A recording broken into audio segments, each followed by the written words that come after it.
24 मई को communist party of India के एक एमपी जो कि केरल से आते हैं, उन्होंने प्रेसिडेंट को लिख के कहा कि लक्षद्वीप में कुछ गलत हो रहा है। 24 और 25 मई को ट्विटर पे ये हैशटैग सेव लक्षद्वीप चल निकला, कांग्रेस भी इसके सपोर्ट में आ गई। इवन 26 तारीख को लक्षद्वीप में जो अकेले एमपी हैं, जो कि इस समय नेशनल कांग्रेस पार्टी के हैं, उन्होंने भी इसके बारे में कुछ कहा। तो आइए जानते हैं कि लक्षद्वीप में आखिर चल क्या रहा है, क्या यहाँ पर रिसेंट चेंजेस आए हैं। और चूंकि जितना भी लक्षद्वीप के अराउंड डिस्कशन है वो उसी पॉलिटिकल लेटर के बेसिस पर किया जाता है, इसलिए हम थोड़ा अलग जाएंगे। हम एक्चुअल डॉक्यूमेंट पढ़ेंगे, ऑफिशियल गवर्नमेंट के डॉक्यूमेंट पढ़ेंगे और उसमें देखेंगे कि क्या चेंजेस आए हैं। मगर they are called range from banning the consumption of beef to land development plans that could potentially lead to the eviction of the residents of Lakshadweep. आने का अभियान चल रहा है, आखिर वहां किस बात को लेकर हाहाकार मचा। Testifies to the wisdom of all of the people of these islands and their love and concern for environment.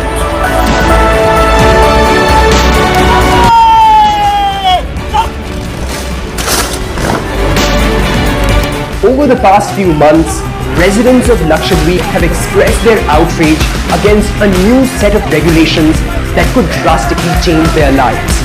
These developmental projects which the administrator is going ahead that involve demolition of certain parts of your state. What is it that you are so angry about? Is it that you are so angry about? But the attitude of this administrator, recall this administrator and send us some good administrator who have some demand. കടുത്ത വികാരം തന്നെയാണ് ഉണ്ടാവുക. കാരണം നമ്മുടെ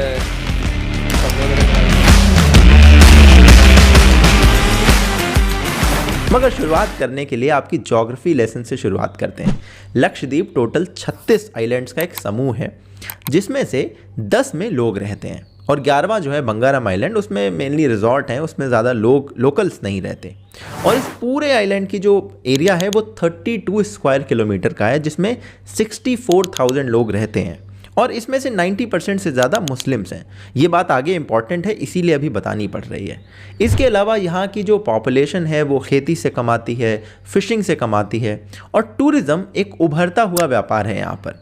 tourism में क्या कि 2010 तक तो काफ़ी टूरिज़्म था, खासकर फॉरेन वाला, बट वो लगातार डिप मारने लगा। 2010 में कुछ एक्सीडेंट्स हुए यहाँ पर, कुछ पायरेट्स के भी एक्सीडेंट हुए, एक शिप का एक्सीडेंट हुआ, उसके बाद से इसमें डिप आया है। लक्षद्वीप से बस 700 किलोमीटर दूर है मालदीव्स और आधा बॉलीवुड वहीं छुट्टियां मनाने जाता है, मगर लक्षद्वीप में कम ही लोग जाते हैं। लेकिन एक बहुत ज़रूरी इंसान 5 दिसंबर 2020 को लक्षद्वीप में पहुंचा। इनका नाम था प्रफुल्ल खोड़ा पटेल। गुजरात से पॉलिटिशियन हैं। इस समय वो दमन and Diu and Dadra and Nagar Haveli के एडमिनिस्ट्रेटर भी थे। इनको लक्षद्वीप का भी एडमिनिस्ट्रेटर बना दिया गया क्योंकि जो पूर्व एडमिनिस्ट्रेटर थे उनकी मृत्यु हो गई। आउटलुक में पब्लिश्ड ये आर्टिकल बताता है कि ये एक आरएसएस वर्कर खोड़ा भाई पटेल के बेटे हैं। 2007 तक ये कंस्ट्रक्शन के बिजनेस में थे, उसके बाद पॉलिटिक्स में आए तो 2010 में गुजरात के होम मिनिस्टर बने। 2016 में ये दमन एंड दीव के एडमिनिस्ट्रेटर बने और जब दादरा एंड नागर हवेली इसमें शामिल हुई तो एक कॉमन एडमिनिस्ट्रेटर बन गए। ये कंट्रोवर्सी में भी रहे। एक आईएएस ऑफिसर के साथ इनकी कंट्रोवर्सी हुई थी जिसने बाद में रिज़ाइन किया। और दादरा एंड नागर हवेली के एक पॉलिटिशियन की जब डेथ हुई तो उसके बेटे ने इनके ऊपर तमाम सारे आरोप लगाए। तो ये है लक्षद्वीप के नए एडमिनिस्ट्रेटर। इन्होंने एक सीरीज ऑफ ड्राफ्ट निकाले हैं, बहुत सारी रेगुलेशंस का, पिछले 5 महीनों में जब से इन्होंने ज्वाइन करा, और वो ही अभी कंट्रोवर्सी में है। तो एक एक करके इनके सारे ड्राफ्ट पढ़ेंगे और देखेंगे कि किस बात की यहाँ पर कंट्रोवर्सी है। पहला है ड्राफ्ट पंचायत रेगुलेशन ऑफ 2021। इसमें एक आरोप है कि 2 से ज़्यादा बच्चे अगर आपके होंगे तो आप ग्राम पंचायत के मेंबर रहने से डिस्क्वालीफाई हो जाएंगे। और ये कहा जा रहा है चूंकि यहाँ पे मुस्लिम पॉपुलेशन है तो ये कोई सैफरन एजेंडा है, कोई बीजेपी की बड़ी प्लानिंग है। तो आखिर मैंने इस रेगुलेशन को पढ़ा। पेज नंबर 9 पर अगर आप जाएंगे तो आपको तमाम सारे डिस्क्वालिफिकेशन के क्राइटेरिया मिलेंगे, जिसमें से एक है कि 2 बच्चों से ज़्यादा होने पर आप डिस्क्वालीफाई हो जाएंगे। मगर इसके आगे जो 2 पैराग्राफ लिखे हैं वो बहुत इंपॉर्टेंट हैं और इसे कोई हाईलाइट नहीं कर रहा है। पहला है कि ये रेगुलेशन जब भी कभी लागू होगा उसके पहले अगर आपके 2 से ज़्यादा बच्चे हैं तो आप डिस्क्वालीफाई नहीं होंगे, आप अभी भी ग्राम पंचायत का पार्ट रहेंगे। लेकिन हाँ, आप बशर्ते और बच्चे अब पैदा ना करें। दूसरी कंडीशन है कि ये रेगुलेशन लागू होने के 1 साल के अंदर अंदर अगर आपके 2 से ज़्यादा बच्चे हो जाते हैं, मान लो आप प्रेग्नेंट हैं और बच्चे हो गए, तब भी आप डिस्क्वालीफाई नहीं होंगे। ये दोनों कंडीशन बहुत ज़रूरी है एक्सप्लेन करना जब भी आप 2 बच्चों के रेगुलेशन की बात करें, क्योंकि इसके बिना फिर पूरा सेंस बदल जाता है। इसके बाद भी लोग कह सकते हैं कि 2 बच्चों वाली बात कहाँ से आ रही है, लक्षद्वीप में तो इतनी पॉपुलेशन नहीं है। कुछ लोग तो क्लेम भी करते हैं कि पूरे देश में ऐसा कहीं कोई कानून नहीं है। तो इसके लिए मैंने कुछ पंचायती राज के रेगुलेशन पढ़े। राजस्थान, हरियाणा, तेलंगाना, महाराष्ट्र, इन सब में ये 2 बच्चों वाली बात कॉमन थी। अगर आप और पढ़ना चाहें तो पंचायती राज की पूरी वेबसाइट आप पढ़ सकते हैं, सारे आपको मिल जाएंगे। मोस्टली 1990s में लिखे गए थे। अगर आप अपना काम थोड़ा आसान करना चाहें तो इंडियन एक्सप्रेस का ये आर्टिकल पढ़ लें। यहाँ पे तो ये भी लिखा है कि कई स्टेट सरकारी जॉब नहीं देते हैं 2 से ज़्यादा बच्चे होने पर, है ना। और इसके अलावा भी अगर आप डॉक्यूमेंट मैच करें तो लक्षद्वीप और महाराष्ट्र बिल्कुल ऐसा लगता है फोटो कॉपी है क्योंकि मोस्टली होता यही है, किसी स्टेट में अगर नया रेगुलेशन आता है तो वो दूसरे स्टेट्स का ही कॉपी करते हैं, वहीं से इंस्पिरेशन लेते हैं। तो ये सरासर झूठ है कि पूरे देश में ऐसा कहीं अप्लाई नहीं हो रहा है। और ये बात देखने में लगती है कि बाकी स्टेट में जो चीज़ें चल रही थी उन्होंने कॉपी करके यहाँ पे डाल दी हैं। कुछ लोग कहते हैं कि पंचायत से education, health care, animal husbandry या फिशरी डिपार्टमेंट छीन लिए जा रहे हैं। ये वो कुछ आर्टिकल्स के बेसिस पर कहते हैं, और शर्म की बात यह है कि इन्होंने ये रेगुलेशंस पढ़े नहीं। आप खुद जाकर ये रेगुलेशन पढ़िए, उनके ओरिजिनल डॉक्यूमेंट में लिखा है कि ये सारे के सारे डिपार्टमेंट अभी भी पंचायत के अंडर ही आते हैं। तो इस तरह की फेक न्यूज़ से तो आपको बिल्कुल बचना चाहिए। और हम चलते हैं अपने अगले रेगुलेशन की तरफ। दूसरा है एनिमल प्रिजर्वेशन रेगुलेशन। इसको लेकर लोग कहते हैं कि ये एक तरह का बीफ बैन है यहाँ पर, लेकिन अगर आप ध्यान से पढ़ें और इसमें क्या लिखा गया है वो पढ़ें तो आपको ज़्यादा अच्छे से समझ में आएगा। इसके अंदर लिखा गया है कि अगर आप कोई भी जानवर को स्लॉटर करना चाहते हैं वहाँ पर, तो आपको लोकल अथॉरिटी से रिटन परमिशन लेनी होगी। लोकल अथॉरिटी आपके एनिमल को जज करेगी, फिर आपको परमिट देगी, is it fit to be slaughtered. ये परमिट आपको तब नहीं देगी जब बहुत सारी इसमें कंडीशन लिखी हैं जो मैच ना होती हो। उनमें से एक कंडीशन है कि अगर एनिमल है काऊ, काफ, बुल या बुलक, तो आपको परमिशन नहीं मिलेगी। और इस तरह के कानून बनाने का बेसिस हमारे कॉन्स्टिट्यूशन के आर्टिकल नंबर 48 से आता है, जहां पर काउ स्लॉटरिंग को रोकने के लिए आप कानून बना सकते हैं। पहले तो कॉन्स्टिट्यूशन असेंबली की डिबेट में कहा गया था कि इसको एनफोर्सेबल करते हैं, लेकिन फिर कहा गया कि चलिए छोड़िए, इसे डायरेक्टिव रखते हैं ताकि अपने अपने लोग कानून बना सकें, हर स्टेट वाले। अब मोस्टली हमारे स्टेट ने कानून बना लिए हैं, लक्षद्वीप ने भी उसी तरह का कानून बनाया है। और टेक्निकली इसे आप बीफ बैन अगर कहें तो पूरी तरह से सही नहीं होगा, क्योंकि बीफ अगर आप रेफर करें तो मोस्टली भैंस या भैंसे से रेफर किया जाता है, काऊ या काफ कोई रेफर नहीं करता है, एटलीस्ट इंडिया में। तो जो भैंस वाला जो मीट है उसके लिए तो आप यहाँ पर परमिशन ले सकते हैं, इसमें उसके लिए तो कोई मनाही नहीं की गई है। तो technically it's not a beef ban पर से, एटलीस्ट इंडियन कॉन्टेक्स्ट में तो नहीं है। कुछ लोगों ने कहा कि मिड डे मील को वेजिटेरियन कर दिया गया है, ये भी कोई बड़ा एजेंडा है। अरे भैया, ये फेक न्यूज़ है। पुराने वाला जो मिड डे मील था उससे चिकन और मीट को हटा दिया गया है, लेकिन नए वाले में फिश और अंडा शामिल है। ये कहाँ से वेजिटेरियन हुआ भाई? दूसरी बात, आइलैंड पे जो मीट जाता है वो तो मेनलैंड इंडिया से जाता है, केरल वगैरह से, बड़ा महंगा होता है वो, और उसको मिड डे मील में शामिल करने से करप्शन बढ़ता है, बच्चों का न्यूट्रिशन नहीं। ये बात आपको और मुझे दोनों को ही पता है। ऐसे में लोकली जो अवेलेबल चीज़ें हैं जैसे फ़िश हो गई, अंडे हो गए, अगर इनको शामिल किया जाता है मिड डे मील में तो इसमें करप्शन के चांसेस थोड़े से कम रहते हैं। अगला है कि पूरे लक्षद्वीप में जगह जगह पर शराब के ठेके खोले जा रहे हैं। ये बड़ी बेवकूफ़ाना वाली फेक न्यूज़ लगती है। देखिए, अगर पूरे आइलैंड में ज़्यादातर मुस्लिम पॉपुलेशन है, अभी तक वहाँ पर शराब की बिक्री नहीं होती थी क्योंकि धार्मिक तौर पर वो लोग शराब नहीं पीते, तो अब वहाँ पर ठेके खुलवाने का क्या मतलब हुआ? कौन खोलेगा? कौन इतना होशियार होगा? असल बात यह है कि अभी तक जो 11वां आइलैंड था, बंगारम आइलैंड, वहाँ पर रिजॉर्ट में शराब मिलती थी, और अब वहाँ के कलेक्टर साहब बताते हैं कि 3 और आइलैंड हैं जिनके रिजॉर्ट में टूरिस्ट के लिए शराब को परमिशन दी गई है।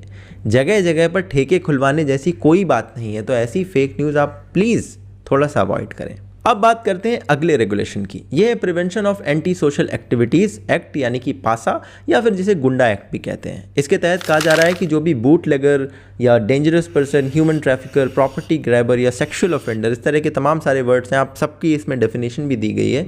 इनके लिए एक्ट है, कह रहे हैं कि प्रिवेंटिव डिटेंशन किया जा सकता है 1 साल तक का बिना डिक्लेयर किए। सवाल ये कि पासा अचानक से क्या है और ये कहाँ से आ गया लक्षद्वीप में? तो आपको पता चलेगा कि पुडुचेरी में 2008 में, गुजरात में 1985 में, महाराष्ट्र में 1981 में और राजस्थान में 2006 में इस तरह के सेम एक्ट यहाँ पर लगाए गए थे। और इस समय इंटरेस्टिंगली कांग्रेस पुडुचेरी में पासा का विरोध कर रही है, मगर कई स्टेट्स में कांग्रेस ही ये इस तरह के कानून लाई थी और 2 स्टेट्स में तो अभी भी रूल कर रही है जहां पर ये कानून एग्जिस्टिंग है। अच्छा, ये भी कहते हैं कि लक्षद्वीप में क्राइम रेट तो 0 है, फिर इसकी क्या ज़रूरत है। बट इस बात की पोल तो तमाम लोग खोल चुके हैं। 2018 में एक संस्था ने बताया था कि चाइल्ड ट्रैफिकिंग के मामले लक्षद्वीप में रिपोर्ट नहीं हो रहे हैं, इसलिए पेपर पे क्राइम कम है, असलियत में ज़्यादा है। 2019 में यहाँ पर ISIS के कुछ टेरर मॉड्यूल्स की एक्टिविटी देखी गई थी, जिसके लिए यहाँ पर विजिलेंस को बढ़ाया गया था। इसी तरह के मॉड्यूल्स की एक्टिविटी केरला में भी देखी जाती है और चूंकि केरल और लक्षद्वीप के बीच में सीधा कनेक्शन है, इसलिए लक्षद्वीप पर और ज़्यादा ध्यान देने की ज़रूरत सरकार को महसूस होती है। और इसी साल 2021 में लक्षद्वीप के कोस्टल गार्ड्स ने AK-47 और 300 किलोग्राम हेरोइन वहाँ पर बरामद करी है। तो ये कहना कि यहाँ पे क्राइम नहीं है, ये शायद गलत होगा। लेकिन हाँ, ये जो पासा वाला एक्ट है ये कॉम्प्लिकेटेड है। गुजरात में हाई कोर्ट ये कह चुका है कि इसकी कुछ गलत तरह से यूसेज भी पुलिस करती है, तो इसका जो इम्प्लीमेंटेशन है ग्राउंड पर, उस पर सख्त निगरानी की ज़रूरत है। मगर ये दोनों बातें कहना कि लक्षद्वीप में क्राइम 0 है या फिर ये एक्ट सिर्फ लक्षद्वीप में लग रहा है, ये गलत है। अगला और आखिरी रेगुलेशन है लक्षद्वीप डेवलपमेंट अथॉरिटी 2021। इसके तहत कहा जा रहा है कि गवर्नमेंट के पास पावर्स होंगी कि किसी भी ज़मीन को नोटिफाई कर सके एक्वायर करने के लिए। यहाँ का एडमिनिस्ट्रेशन कहता है कि हमने एक एक्ट को यूज़ करा है इसे ड्राफ्ट करने के लिए, और उस एक्ट को 2013 में पास करा गया था। इस एक्ट का नाम है right to fair compensation and transparency in land acquisition, rehabilitation and resettlement act. इसके तहत उन्होंने सारे इसमें कानून लिखे हैं कि कैसे कहाँ पर लैंड एक्वायर की जा सकती है, कैसे उसको रिहेबिलिटेट करना है वहाँ के लोगों को या कॉम्पनसेट करना है। कुल 64,000 लोग हैं, हो सकता है कुछ लोग इससे प्रभावित हों, क्योंकि उस लैंड को ये लोग एक्वायर करके वहाँ पर डेवलपमेंट करेंगे ताकि और टूरिस्ट को बुलाया जा सके, ऐसा एडमिनिस्ट्रेशन का कहना है। इस बात को हाई कोर्ट में केरल में चैलेंज करा गया, तो हाई कोर्ट ने इन्हें 2 वीक का समय दिया है कि आप अपना रिप्लाई फाइल करें, जिसमें एडमिनिस्ट्रेशन अपना रिप्लाई फाइल करेगा। हालांकि लोकल्स के मन में इस बात को लेकर एप्रीहेंशंस हैं। उनके जो रिसेंटली बोट हाउसेस थे उनको इंक्रोचमेंट बताकर तोड़ दिया गया, तो वो कहते हैं कि इस तरह के नए कानून आएंगे तो हमें तो और कहीं दिक्कत ना हो जाए। तो ये जो LDAR है और जो गुंडा एक्ट है, इन दोनों को लेकर तमाम सारे जो एप्रीहेंशन है वो बहुत लेजिट हैं और इन पर बात भी होनी चाहिए। इसके साथ साथ अगर मैं टाइमलाइन को आगे बढ़ाऊं जिससे मैंने वीडियो शुरू करा था, 24 मई, 25 मई, 26 मई, तो 27 मई को 8 BJP के लीडर्स ने भी वहां पर रिजाइन कराए, और उनका भी कारण सेम है। कहते हैं जो नए वाले एडमिनिस्ट्रेटर हैं इनकी कुछ बातें हमें समझ में नहीं आ रही हैं। मेरे इस वीडियो में मैंने आपको एक लेटर की बात बताई थी जो कि कम्युनिस्ट पार्टी ऑफ इंडिया के एक लीडर ने लिखा था, जो कि केरल में रहते हैं। चूँकि इस लक्षद्वीप की पूरी कंट्रोवर्सी में जितना भी डिस्कशन मैंने देखा है वो उस लेटर के बेसिस पर हो रहा है, और मोस्टली उसके अराउंड जो थ्रेड लिखे गए या जो भी आर्टिकल पब्लिश हुए वो ही आपको दिखाए जा रहे हैं, जिसके चक्कर में आप तक तमाम सारी फेक न्यूज़ फैली है, डाइल्यूटेड बातें पहुंची हैं। तो मेरा इस पूरे वीडियो के जरिए पर्पस था कि आपको एक्चुअल रेगुलेशंस बताऊं, उसके आसपास का कॉन्टेक्स्ट बताऊं, वो चीज़ें कहाँ से आती हैं, कैसे आती हैं। उम्मीद है आपको इस तरह की वीडियोज़ पसंद आते होंगे। अगर आते हैं तो आप नीचे पैट्रियन पर हमें ज्वाइन करें, वहाँ पर आप सपोर्ट कर सकते हैं, डायरेक्टली हमसे कनेक्ट कर सकते हैं, फीडबैक, सजेशन सारा कुछ दे सकते हैं डायरेक्टली मैसेज करके। तो चलिए, उम्मीद है आपसे फिर मिलूंगा अगले वीडियो में। तब तक के लिए अपना ध्यान रखिएगा। जय हिंद, वंदे मातरम।